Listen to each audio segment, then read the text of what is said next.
மதுரையில் நாளை நடைபெறும் முருக பக்தர்கள் மாநாட்டையொட்டி நடைபெறும் அறுபடை வீடுகள் கண்காட்சியை பார்க்க மக்கள் குவிந்தனர். தமிழகம் முழுவதிலும் இருந்து முருக பக்தர்கள், சக்தி வார வழிபாட்டு மன்றத்தினர், ஐயப்ப பக்தர்கள் சங்கத்தினர், சாய்பாபா பக்தர்கள் என்று பல்வேறு குழுக்களைச் சேர்ந்தவர்கள் மற்றும் பொதுமக்கள் குடும்பமாக குவிந்தனர். நாளை நடைபெறும் மாநாட்டில் உத்தரப்பிரதேச முதல்வர் யோகி ஆதித்யநாத், ஆந்திர துணை முதல்வர் பவன் கல்யாண் உள்ளிட்ட முக்கிய பிரமுகர்கள் பங்கேற்கின்றனர்.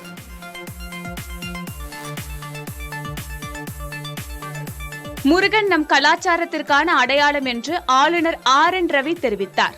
மதுரை முருக பக்தர் மாநாட்டு பகுதியில் அமைக்கப்பட்டுள்ள அறுபடை வீடுகள் மாதிரியை பார்வையிட்ட ஆளுநர் அவற்றின் முன்பாக நின்று புகைப்படம் எடுத்துக் கொண்டார்.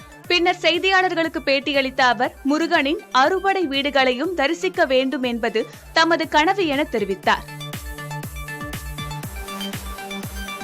மதுரை மாவட்டத்தில் அரசு போக்குவரத்து கழகத்தில் அவுட் சோர்சிங் மூலமான பணி நியமனத்தில் முறைகேடு நடப்பதாக குற்றச்சாட்டு எழுந்துள்ளது. 16 பணிமனைகளுக்கு 800க்கும் மேற்பட்ட ஓட்டுநர்கள் மற்றும் நடத்துனர்கள் தேவைப்படுகின்றனர். இவர்களில் 600 பேருக்கான நியமனத்தை மேற்கொள்ளும் தனியார் நிறுவனத்தினர் மற்றும் தொழிற்சங்கத்தினர் 20,000 முதல் 30,000 ரூபாய் வரை பணம் வசூலிப்பதாக புகார்கள் எழுந்துள்ளன. உரிய ஆதாரத்துடன் இதனை நிரூபித்தால் நடவடிக்கை மேற்கொள்ளப்படும் என போக்குவரத்து துறை அதிகாரிகள் தெரிவித்தனர்.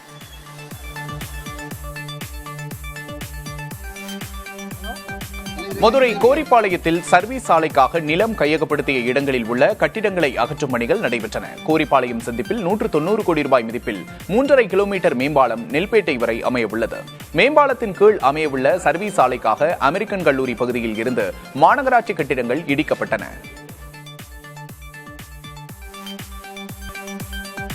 சென்னை தேனாம்பேட்டை பகுதியில் செயல்படும் பெல்ஜியம் நாட்டைச் சேர்ந்த நிறுவனத்தில் சிபிஐ அதிகாரிகள் சோதனை நடத்தினர். பெல்ஜியத்தைச் சேர்ந்த யாண்டி நல் என்ற நிறுவனம் கடல்சார் ஆராய்ச்சி மற்றும் கட்டுமான பணிகளில் ஈடுபட்டு வருகிறது. இந்நிறுவனத்தின் மீது மும்பையில் பதிவு செய்யப்பட்டுள்ள வழக்கின் அடிப்படையில் சென்னையில் உள்ள அலுவலகத்திலும் சோதனை நடைபெற்றது. இதேபோல சூளைமேடு பஜனை கோவில் தெருவில் வசித்து வரும் தொழிலதிபரான சுகுமார் என்பவரின் வீட்டிலும் சிபிஐ அதிகாரிகள் சோதனை நடத்தினர்.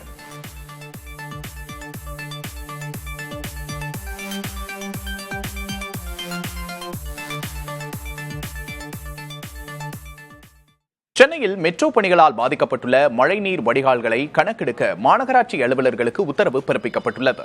பருவமழை முன்னெச்சரிக்கை நடவடிக்கையின் ஒரு பகுதியாக இந்த கணக்கெடுப்பு மேற்கொள்ளப்பட உள்ளது. 118 கிலோமீட்டர் தூர மெட்ரோ ரயில் பாதைக்காக சென்னையின் பல்வேறு சாலைகளில் 30க்கும் மேற்பட்ட இடங்களில் பணிகள் நடைபெறுகின்றன. மாநகராட்சியில் 2624 கிலோமீட்டர் நீளத்திற்கு மழைநீர் வடிகால் உள்ளன. இந்த நிலையில் மெட்ரோ பணிகள் காரணமாக பல்வேறு இடங்களில் மழைநீர் வடிகால்களில் அடைப்புகள் ஏற்பட்டுள்ளன. எத்தனை இடங்களில் அடைப்புகள் ஏற்பட்டுள்ளன என்பது குறித்து முழுமையாக ஆய்வு செய்து கணக்கெடுக்க அலுவலர்களுக்கு உத்தரவிடப்பட்டுள்ளது. கடந்த பருவமழையின் போது புரசைவாக்கம், செம்பியம், பட்டாளம், ஓட்டேரி, மயிலாப்பூர், அடையார் மற்றும் இந்திரா நகர் பகுதிகளில் அதிக அளவில் மழைநீர் தேங்கியது. இந்த இடங்களில் தற்போதும் மெட்ரோ ரயில் பணிகள் நடைபெற்று வருகின்றன. எனவே அந்த பகுதிகளில் மழைநீர் வடிகால்களின் நிலையை கண்டறிந்து கூடுதல் கவனம் செலுத்த அறிவுறுத்தப்பட்டுள்ளது. வடகிழக்கு பருவமழை காலத்தில் மெட்ரோ பணிகளால் ஏற்படும் பாதிப்பை அறிவியல் பூர்வமாக கண்டறிய கடந்த ஆண்டே தொழில்நுட்ப ஆய்வுக்குழு ஒன்று அமைக்கப்பட்டது. இந்த குழுவின் அறிக்கையின் அடிப்படையில்தான் மழை வெள்ளம் தொடர்பான பிரச்சினைகளை மாநகராட்சி கடந்த ஆண்டு கையாண்டது. சென்னையில் பறக்கும் ரயில் திட்டம் மெட்ரோ ரயில் நிறுவனத்தின் கைவசமாக உள்ளது. இது தொடர்பாக பிரதமர் அலுவலகம் ரயில்வே வாரியத்திற்கு உத்தரவிட்டிருப்பதாக தகவல் வெளியாகியுள்ளது.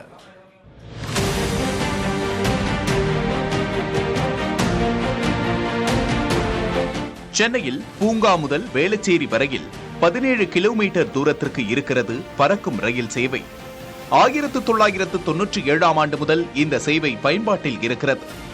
இந்தியாவிலேயே மின்சார ரயில்களுக்காக கட்டப்பட்ட அதிக தூரத்தை கொண்ட பாலம் இதுவாகும்.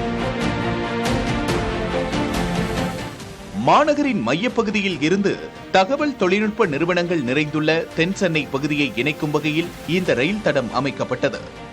நாள்தோறும் ஆயிரக்கணக்கான மக்கள் இந்த சேவையை பயன்படுத்தி வந்தனர். பறக்கும் ரயில் திட்டத்துக்கு ஒரு வருடத்துக்கு 104 கோடி ரூபாய் செலவாகும் நிலையில் 50 கோடி ரூபாய் மட்டுமே வருவாய் கிடைக்கிறது. கடந்த சில வருடங்களாக பராமரிப்பு பணிகள் மேற்கொள்ளப்படவில்லை என்கிற குற்றச்சாட்டும் எழுகிறது. சென்னை மெட்ரோ ரயில் நிர்வாகத்திடமே பறக்கும் ரயில் திட்டத்தை ஒப்படைக்க வேண்டுமென பலரும் கோரிக்கை வைத்தனர். தமிழ்நாடு அரசும் சென்னை நகரின் மையப்பகுதியிலிருந்து தெற்கே வேளச்சேரி, பரங்கிமலை வரை இணைக்கும் இந்த திட்டத்தை முழுமையாக சென்னை மெட்ரோ ரயில் நிர்வாகத்திடம் ஒப்படைக்க ஆர்வம் காட்டியது. இந்நிலையில் நிதி ஆயோக் கூட்டத்தின் போது பறக்கும் ரயில் திட்டத்தை மாநில அரசிடம் ஒப்படைக்குமாறு முதல்வர் மு.க.ஸ்டாலின் பிரதமர் நரேந்திர மோடியிடம் கோரிக்கை விடுத்தார். இது ஏற்கப்பட்டுள்ளதாக தகவல் வெளியாகியுள்ளது. இந்த திட்டத்தின் ஒருங்கிணைப்பை மேற்கொண்டு வரும் சென்னை ஒருங்கிணைந்த மாநகர போக்குவரத்து ஆணையமான கம்டா இவை தொடர்பான பதில்கள் வந்ததும் திட்டம் நடைமுறைக்கு வரும் என கூறியுள்ளது. MRTS-ஐ மெட்ரோவில் இணைக்கும் திட்டம் கடந்த 10 ஆண்டுகளாக திட்டமிடப்பட்டிருந்தாலும் நிர்வாக மற்றும் நிதியில்லா காரணங்களினால் தாமதமாகி வந்தது. தற்போது மத்திய அரசு இதற்கு ஆர்வம் காட்டுவதால் விரைவில் இணைப்பு பணிகள் முடியும் என்று கூறப்படுகிறது. சென்னை நகர் முழுவதும் ஏற்கனவே 200 கிலோமீட்டருக்கு மேல் மெட்ரோ கட்டுமான பணிகளுக்கு திட்டமிடப்பட்டு பல்வேறு கட்டங்களாக பணிகள் நடைபெற்று வரும் நிலையில் இந்த முக்கிய வழித்தடம் அதில் இணையும் என்று எதிர்பார்க்கப்படுகிறது. புதிய தலைமுறைக்காக செய்தியாளர் பாலவெற்றிவேல், நவநீத கிருஷ்ணன். ஆவடி பகுதியில் நேர கட்டுப்பாட்டு உத்தரவை பின்பற்றாத கனரக வாகனங்களால் விபத்து ஏற்படும் அபாயம் ஏற்பட்டுள்ளது. தண்ணீர் லாரி மோதி பள்ளிச் சிறுமி உயிரிழந்ததன் தாக்கமாக சென்னையில் கனரக வாகனங்களுக்கு நேர கட்டுப்பாடு விதிக்கப்பட்டுள்ளது. விதிகளை மீறிய வாகனங்கள் மீது ஒரே நாளில் 200க்கும் மேற்பட்ட வழக்குகள் பதிவு செய்யப்பட்டன. ஆனாலும் கூட இந்த பிரச்சனை முற்றுப்புள்ளி இல்லாமல் நீள்கிறது. அம்பத்தூர் திருவேற்காடு சாலையில் 10க்கும் மேற்பட்ட பள்ளிகள் செயல்படும் நிலையில் கனரக வாகனங்கள் அச்சுறுத்தலை ஏற்படுத்துகின்றன.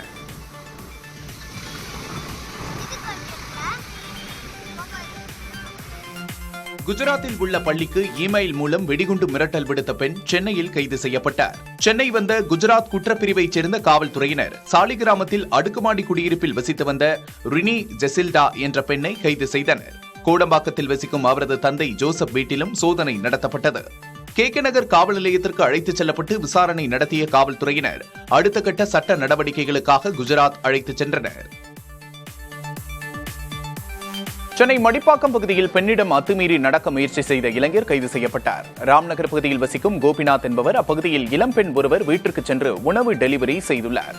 மொபைலில் சார்ஜ் போட்டுக் கொள்ளலாமா என அனுமதி கேட்டு வீட்டுக்குள் சென்ற அந்த நபர் பின்னர் சமையலுக்கு உதவட்டுமா என தொடர்பில்லாத கேள்விகளை கேட்டதாக கூறப்படுகிறது. மறுநாளும் உணவு டெலிவரிக்காக சென்றபோது அத்துமீறி நடந்து கொண்டதாக புகார் அளிக்கப்பட்டுள்ளது.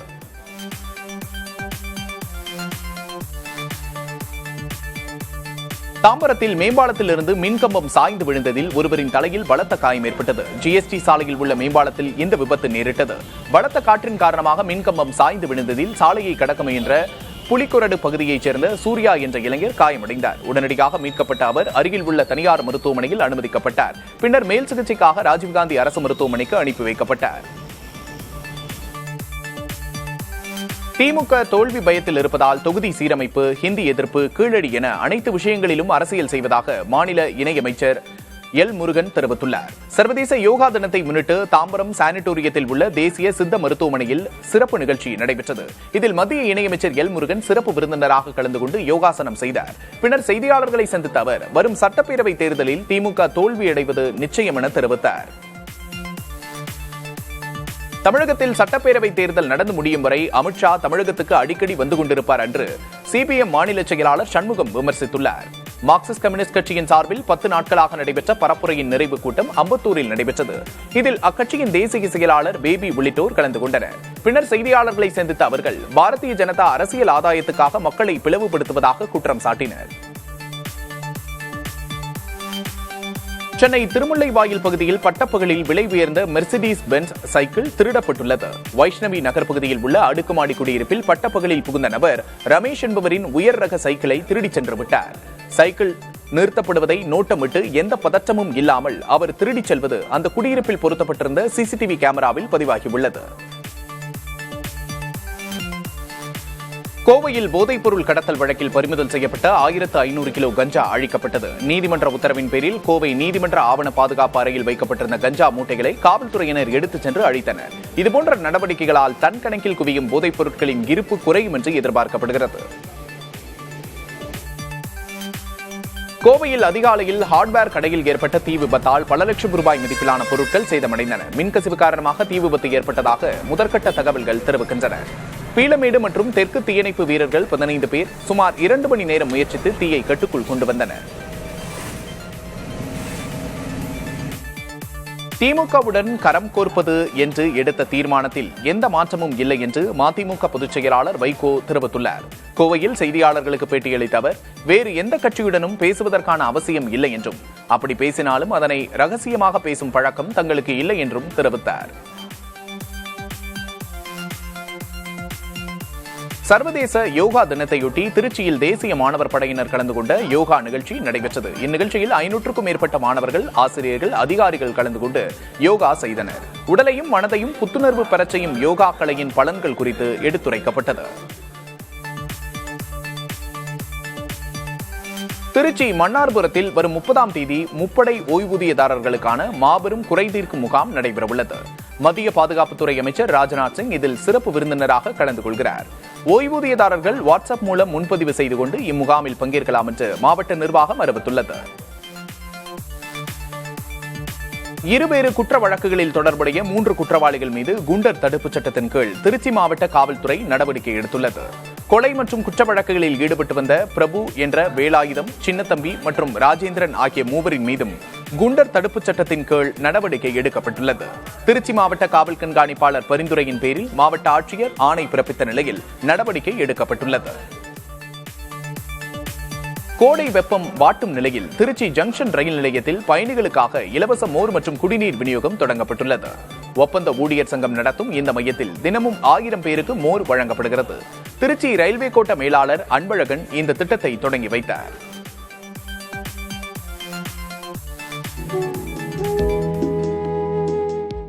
புதுச்சேரியில் நடைபெற்ற 11வது சர்வதேச யோகா தின கொண்டாட்டத்தில் துணைநிலை ஆளுநர் கைலாசநாதன் கலந்து கொண்டார்.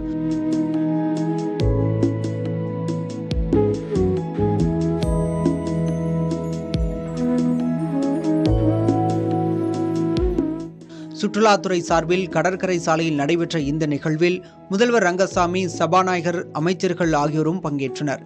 தொடர்ந்து அனைவரும் ஒன்றாக சேர்ந்து யோகாசனங்களை செய்து நிகழ்வை சிறப்பித்தனர்.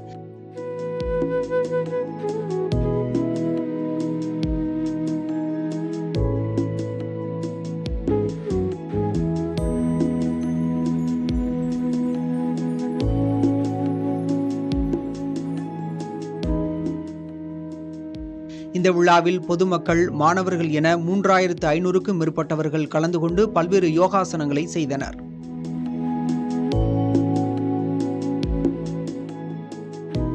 கூலிக்கு வந்துகிற மரத்தை வெட்டுறது எனக்கு கேட்கணுமா இல்லையா? சொல்லு மரத்தை அது யார் இடத்துல இருக்குது? புதுச்சேரியில் ஒரு வீட்டில் மதில் சுவர் அமைப்பதற்காக மற்றொரு வீட்டின் மரத்தை அனுமதியின்றி வெட்டியவர்கள் பின்னர் வெட்டப்பட்ட மரத்திடம் மன்னிப்பு கேட்கும் வீடியோ வெளியாகியுள்ளது. ஒரு வீட்டின் தென்னை மரத்தையும் மாமரத்தையும் மரம் வெட்டும் தொழிலாளர்கள் அனுமதியின்றி வெட்டிவிட்டனர். அதிர்ச்சியடைந்த உரிமையாளர் புகார் கொடுக்க காவல் நிலையம் செல்ல தயாரானார். இதனை கண்ட தொழிலாளர்கள் தங்கள் செயலுக்காக வருத்தம் தெரிவித்தனர். இதனால் மனமிறங்கிய உரிமையாளர் தனக்கு நிழல் தந்த அந்த மரங்களிடம் மன்னிப்பு கேட்குமாறு கூறினார். இதனையடுத்து அந்த தொழிலாளர்கள் மரங்களிடம் தோப்புக்கரணம் போட்டு மன்னிப்பு கேட்டனர்.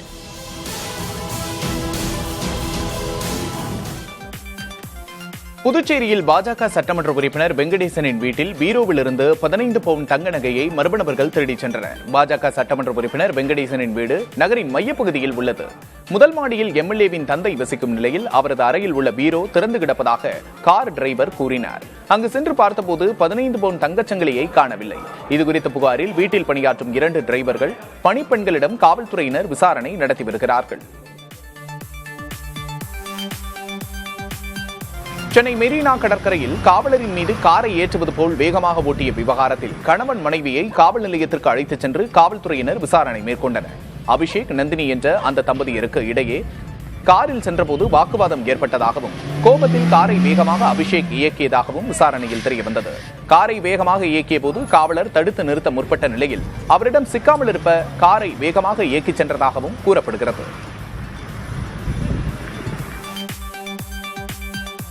சென்னை வேளச்சேரியில் தமிழக வெற்றிக் கழகத்தின் சார்பில் விஜய் பிறந்தநாளை முன்னிட்டு கொள்கை விளக்க பொதுக்கூட்டம் மற்றும் நலத்திட்ட உதவிகள் வழங்கும் நிகழ்ச்சி நடைபெற்றது. இதில் சிறப்பு விருந்தினராக தாவேகா பொதுச் செயலாளர் ஆனந்த் கலந்து கொண்டு சிறப்புரையாற்றினார்.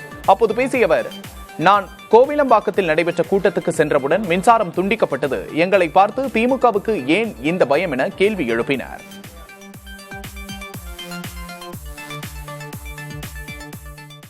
வார்ப்பட கூடங்களில் உற்பத்தியாகும் பொருட்களுக்கு BIS தரச்சான்று பெறுவதில் இருந்து விலக்களிக்குமாறு கோவையைச் சேர்ந்த சிறு குறு ஃபவுண்டரி தொழில்துறையினர் கூறுகின்றனர்.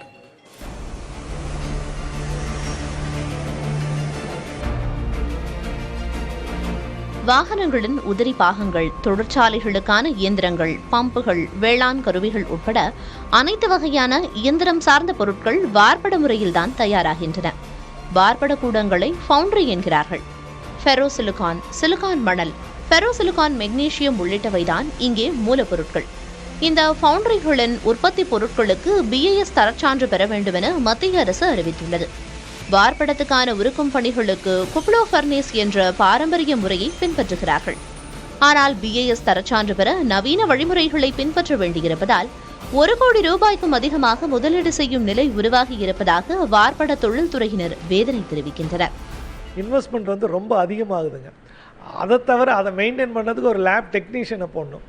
இது எல்லாமே ஒர்க் அவுட் பண்ணி பார்த்தீங்கன்னா எனக்கு கிலோவுக்கு 5 ரூபாலேருந்து 6 ரூபா வரைக்கும் என்னோடய கேஸ்டிங் ப்ரைஸில் மட்டும் இன்க்ரீஸ் ஆகுது. ஸோ சரி, வெளியே கொடுத்து தர இது செக் பண்ணலான்னா அதுலேயும் அவங்க ஒரு நிறைய நாம்ஸ் எல்லாம் ஃபிக்ஸ் பண்ணியிருக்காங்க. NABL அப்ரூவல் வாங்கியிருக்கணும் அந்த இதெல்லாம். அப்போ ஆட்டோமேட்டிக்காக என்ன ஆச்சுன்னாங்க 50 கிலோவுக்கு 300 ரூபான்னா 6 ரூபாலேருந்து 8 ரூபாய்க்கு போகும்.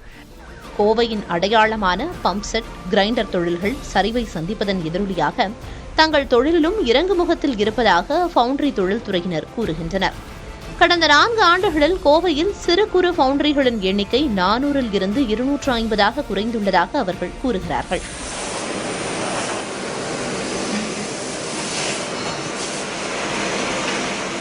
மூலப்பொருட்கள் விலையேற்றம் ஏற்கனவே பெரும் சுமையை தரும் சூழலில் BIS தரச்சான்று கட்டாயம் என்பது ஃபவுண்டரி தொழிலை முடக்கும் என்கிறார்கள். நேரடியாகவும் மறைமுகமாகவும் இந்த தொழிலை நம்பியுள்ள 3 லட்சம் தொழிலாளர்களின் நலனை கருத்தில் கொண்டு BIS தரச்சான்று பெறுவதில் இருந்து விலக்களிக்க வேண்டுமென மத்திய அரசிடம் தமிழ்நாடு அரசு வலியுறுத்துமாறு கோவை ஃபவுண்டரி தொழில்துறையினர் கூறுகின்றனர்.